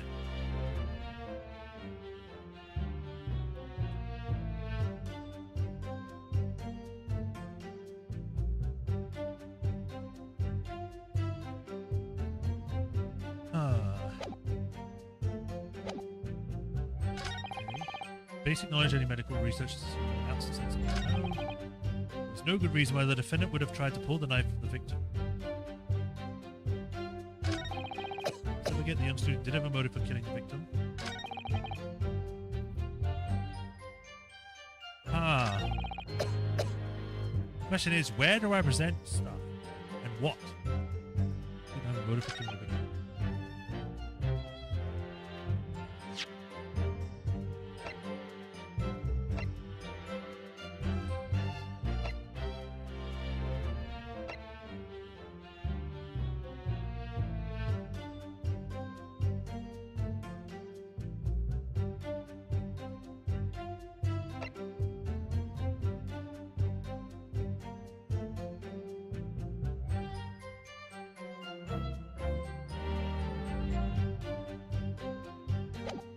See what would fit somewhere. Pulling a blade from the wound without thinking could cause heavy bleeding. I don't think anything I had will prove anything to that or against that. This only talks about poison. We have to actually open it. Get from the inside. Pen wouldn't really prove anything.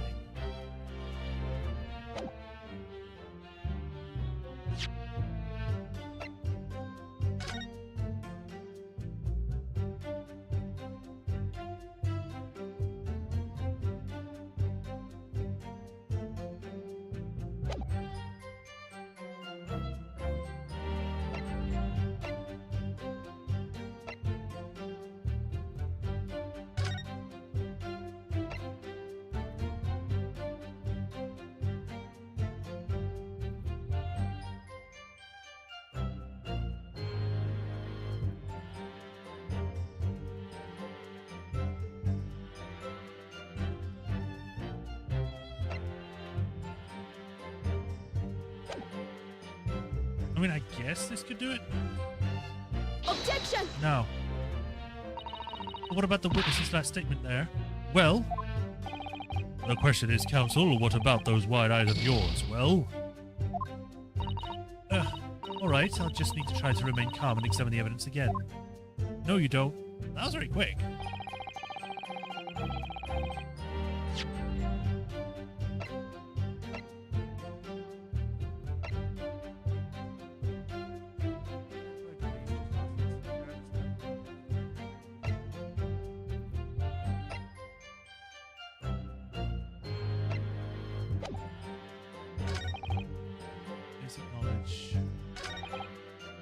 No good reason why the defendant would have tried to pull the knife from the victim. I mean, I guess this is the one you're presenting on. Objection! There we go. No, there is one possibility, or one very good reason why the defendant might have decided to withdraw the knife from the victim's wound. What? Ha! The yokel not only has a poor grasp of law, but is a poor loser. Tell us then, what possibility do you think you've identified? It's here, in this newspaper article. An article about a deadly poison that had been stolen from the laboratory at Imperial University. Objection!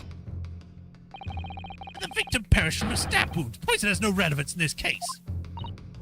But, Prosecutor Ouchie will let the defendant speak. But the newspaper article! The court can't rely on the kind of hearsay those wretched publications carry.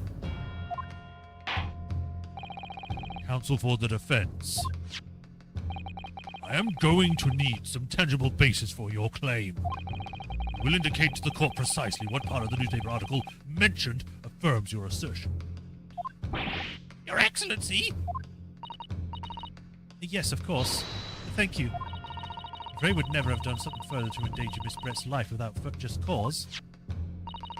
But the reason why the defendant pulled the knife from the victim's body is explained in the article where it says...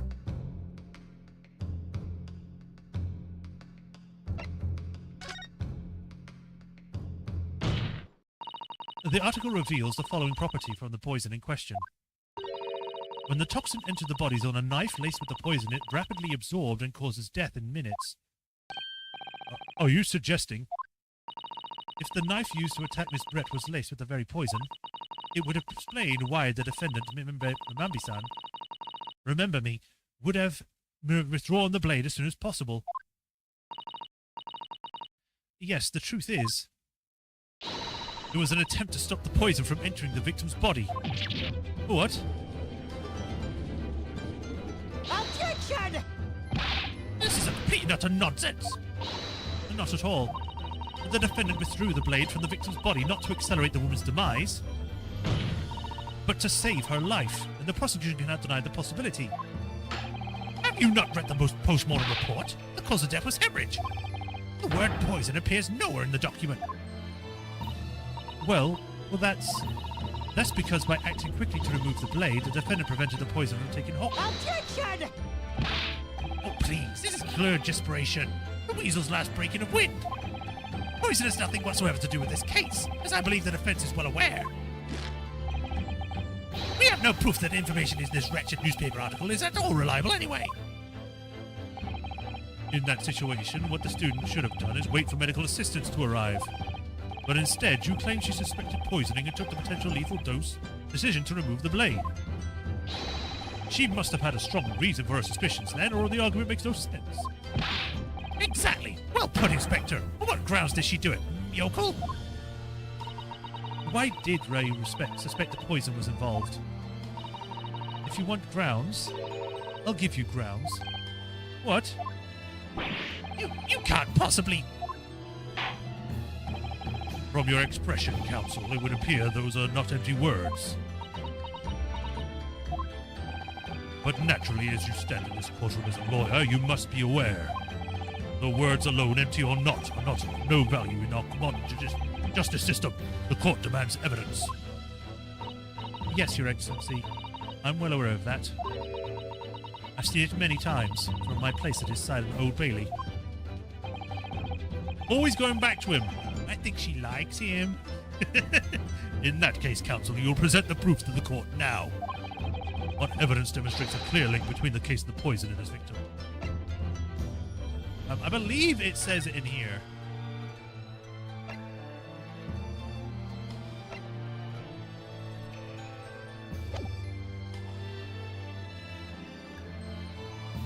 I guess it would be this then, because this also says eye contraction. Could be both, either age, to be honest. Take that! I would ask the court to refer to the notes section of the post-mortem report, which reads, the extreme meiosis pupil constriction was observed in the victim. Clearly, being a yokel with no knowledge of forensic science, I have no idea, so please do tell me. Presumably, the fact that this condition of the victim was denoted in the postmortem report means that it's an unusual symptom of death. Well, Under normal circumstances, the pupils dilate when someone dies. If there were extreme constrictions instead, that's most certainly unusual, yes. what are you doing, you yokel detective? In the newspaper article, there's following information about the stolen poison. Onset of symptoms occurs in minutes, ending with acute contraction of the pupils prior to death. What? If the defendant, upon seeing the victim stand in the back, happened to notice that the pupils of Miss Brett's eyes were constricted severely, yes, as a medical research assistant, she would have suspected poison immediately, without doubt. Prosecutor Ouchie, I think you'll agree. This is a very compelling evidence. You yokel student and yokel professor.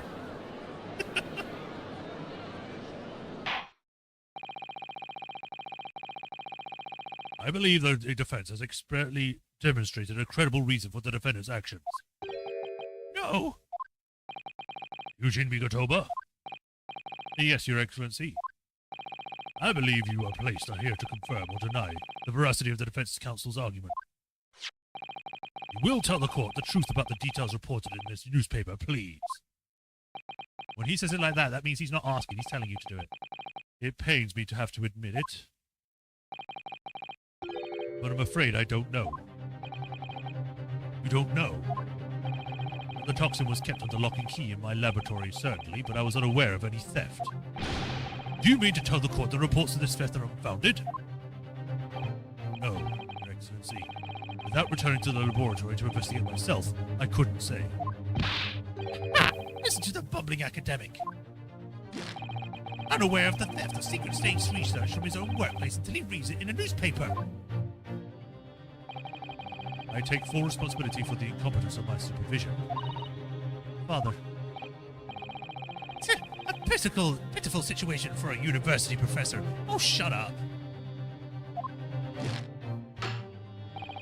You should have more control over your students, rather than allowing them off like a killing spree. That's totally unfounded.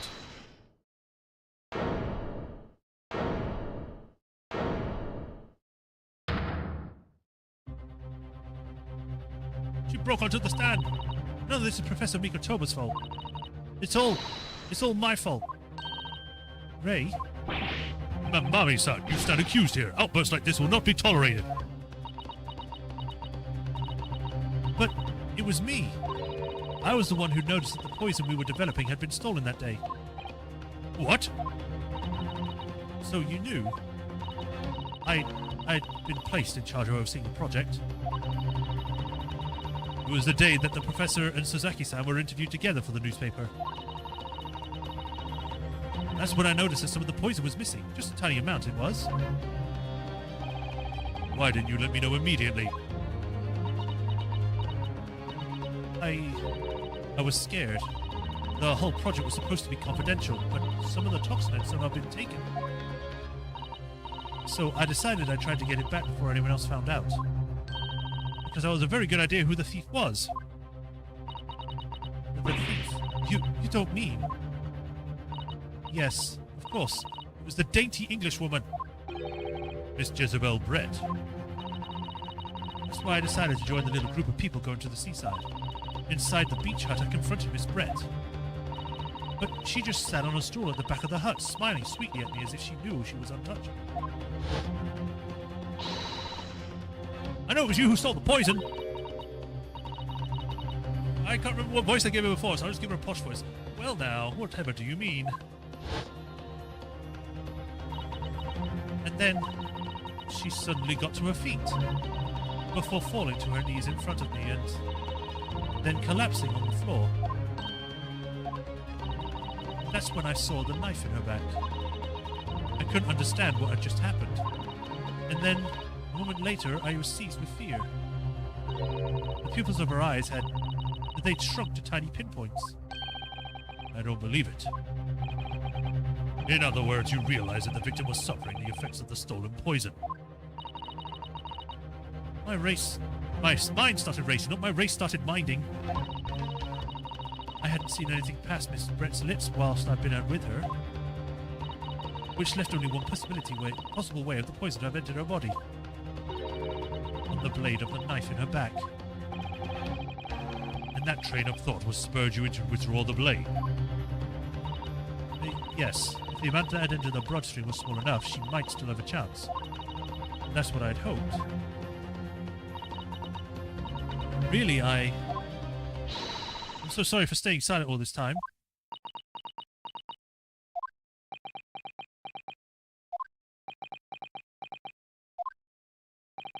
Your attempt to hide the truth of what happened is not something that can be overlooked. However, I have duly noted the courage with which you confessed in the end. Thank you, Your Excellency. It's barely perceptible, but I do think the balance has shifted a little in here. In this courtroom now. Objection! Your Excellency, do not be deceived. The victim just collapsed before your eyes, you say. Well, Membani-san, if that's the case, perhaps you should explain how Brett came to be stabbed. Well, You have no answer because the simple truth is that you stabbed the victim motivated by revenge. Objection! but you have no conclusive evidence to prove that assertion, do you?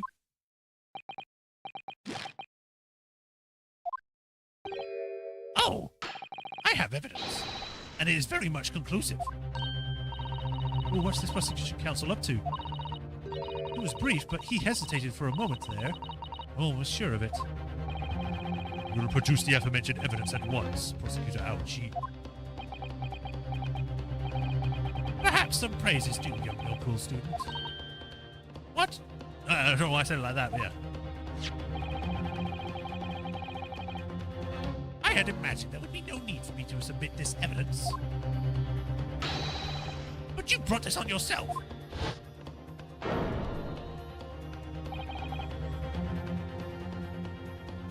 What the? Could a more damning shot exist? The cruelty in the air on that beach is almost palpable. Cruelty? It looks like she's just concentrating on trying to pull the blade out. Also, who's peeking on them? And it has the same crack on it, which means that whatever took the picture has a broken camera.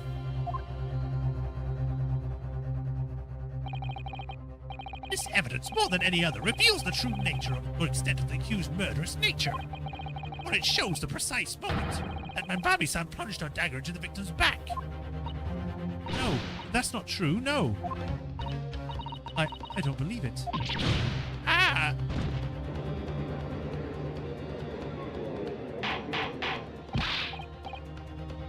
Order, order, order. If you don't be quiet, I'll order everyone in here to be executed. Counsel for the defense, was it you who were responsible for that shrill scream that just pierced my courtroom? Perhaps his voice is yet to break. Those yokels are slow-minded, slow to mature. Wow, what is this guy's hatred for people that work on farms? Jesus, man. Did you get, were you, bullied by farmers or something?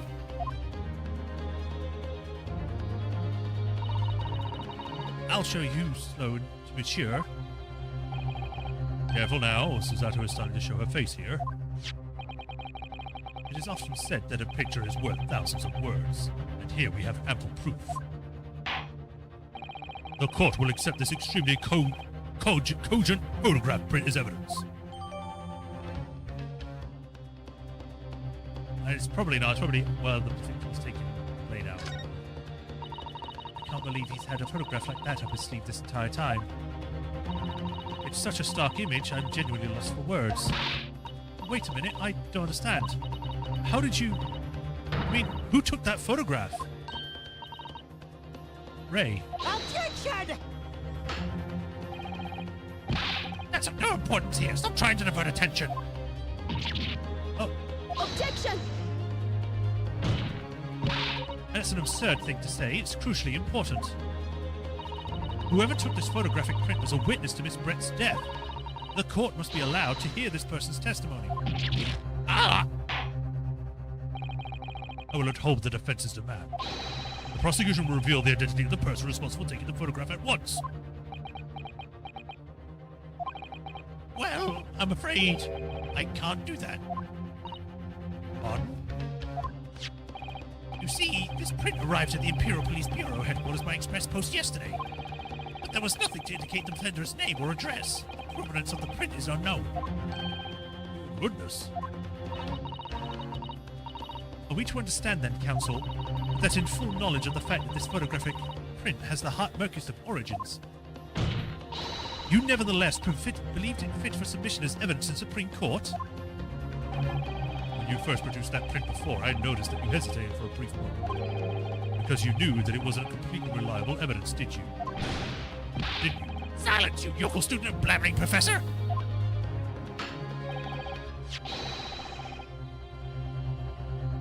What matters is the blatant truth that this print so eloquently expresses. But the defendant had already admitted to pulling the blade from the wound. Clearly, this isn't the moment of the stabbing, or the knife was plunged into the victim's back, but The moment it was withdrawn. Don't waste this court's time with your ramblings. indeed, without knowledge of who produced this print, we have no means of verifying the claim. The scene it captures is without the most compelling evidence presented to the court. If the defendant is unable to shed any further light on the matter, I believe the conclusion is clear. Oh no. Zato, this is the time for you to fight. What you've established so far is true. There can be no doubt. This photograph shows the moment that Ray withdrew the blade from the victim. Yes, we just need to prove that somehow. You'll have plenty of time to rue your defeat on the slow train back to the provinces. And to rue the day you came up against Takatsuchi Aochi in court of law. If I can't determine if I can't determine who took this photograph, then the trial is going to come to an end. But there must be a clue somewhere. There must be some way of working out who took it. Yes, I already know. Well, Counsel. Your Excellency, the burning question who took this photograph, and the truth is...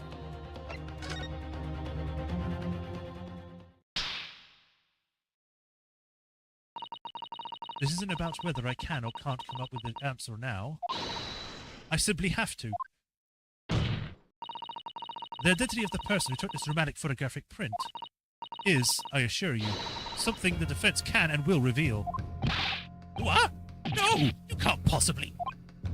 But as you so boldly claim that you can, please do enlighten us. Unfortunately, I'm unable to present a name. How utterly underwhelming. Do you really believe you could? However, I'm able to present evidence. The defense is a piece of evidence that reveals the important details about the photographer's identity. What? Very well, Counsel. Present your proof to the court. Which piece of evidence do you claim reveals something about the identity of the mysterious photographer? Take that! What is that? Newspaper again? Raucous England attorneys tell all. It's not the headline that reveals that's relevant here, Your Excellency. It's the photograph. If you look at it closely, you'll notice that there are some white lines on the right-hand side. Ah, yes, indeed. They already caught my eye, as it happens. Ha! What's of it? A shadow of some kind, presumably? The branches of a tree or the like? There are no trees growing outside my laboratory at the university, I assure you. And now, if you look closely at this photograph...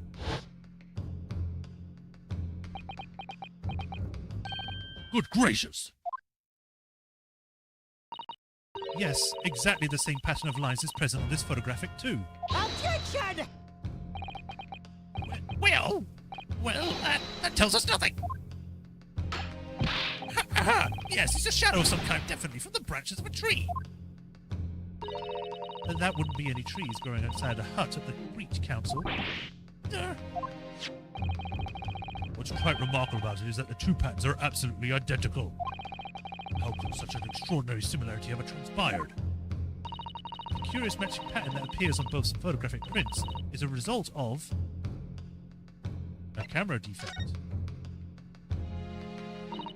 Obviously, it must be due to a problem with the camera used to take the photographs. With the photographic device? Yes, we can comfortably say that the camera's lens must be scratched. And that the scratch lens causes unwanted lines to appear on every print taken with the device.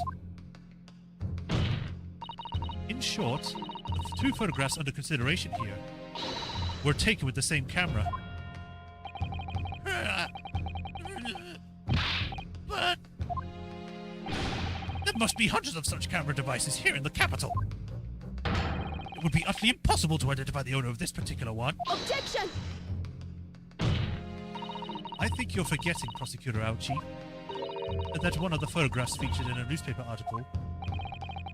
The newspaper? That's right.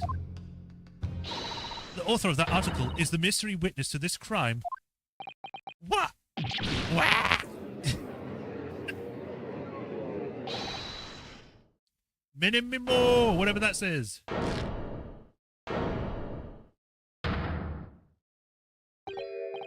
I see you are called a raucous English attorney. What are you yelling about? You already testified. It's many memo, I tell you, many memo. We and me no mo stupid mini memo.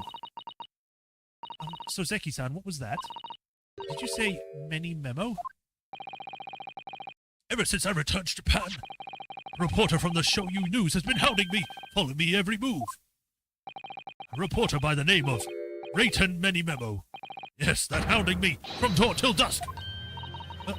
Now that he mentioned it, I knew he was important. They secretly spy, snapshot, scribble, shrubs, and stop over my privacy.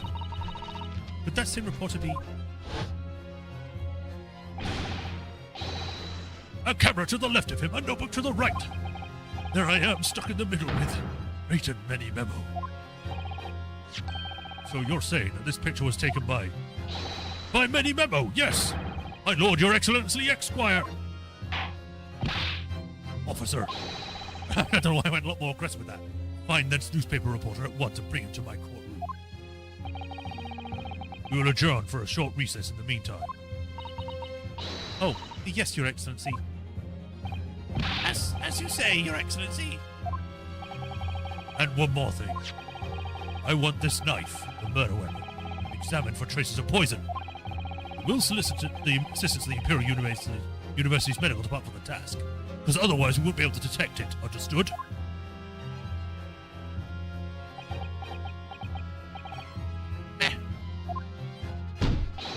Many memo! Oh, God. Suddenly, Van Zeeks. That would be fun. He just suddenly appears in Japan. To be continued, or... Oh, wow, yeah. Cool.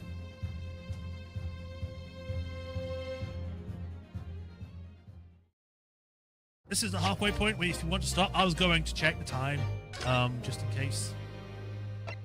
I will save... Over this. Screw it. And let me check. We have been streaming for about an hour and 54 minutes. Yeah, this is the perfect place to stop. My throat is starting to hurt because of freaking Ouchie screaming all the time.